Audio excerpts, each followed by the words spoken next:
আজকে দেখো আমাদের লাঞ্চে আমি কি বানিয়েছি। পান্তা ভাত, এটা হচ্ছে মটর ডালের বড়া, আর এটা হচ্ছে আলু সিদ্ধ, পেঁয়াজ, কাঁচা লঙ্কা। ঠিক আছে।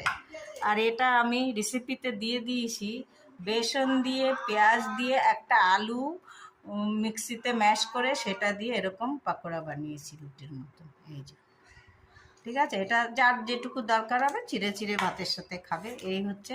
সাথে আমাদের আবার গন্ধরাজ লেবুও আছে, কিন্তু সেটা আমি এখনো সার্ভ করিনি, নিয়ে আসবো কেটে। আজকে লাঞ্চের মেনুটা কেমন লাগলো সবাই কমেন্ট করে বলো, ভালো লাগলে একটা শেয়ার করে দিই। আজকে দেখো আমাদের লাঞ্চে আমি কি বানিয়েছি। পান্তা ভাত, এটা হচ্ছে মটর ডালের বড়া, আর এটা হচ্ছে আলু সিদ্ধ, পেঁয়াজ, কাঁচা লঙ্কা। ঠিক আছে।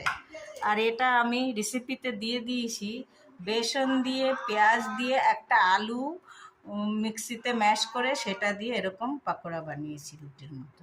এই যে, ঠিক আছে। এটা যার যেটুকু দরকার হবে চিড়ে চিড়ে ভাতের সাথে খাবে, এই হচ্ছে।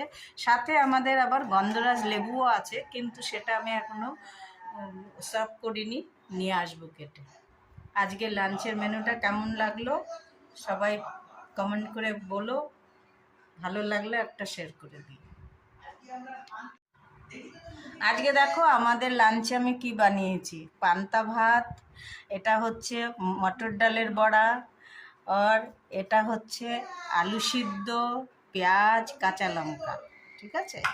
আর এটা আমি রেসিপিতে দিয়ে দিয়েছি, বেসন দিয়ে পেঁয়াজ দিয়ে একটা আলু মিক্সিতে ম্যাশ করে সেটা দিয়ে এরকম পাকোড়া বানিয়েছি রুটির মতো।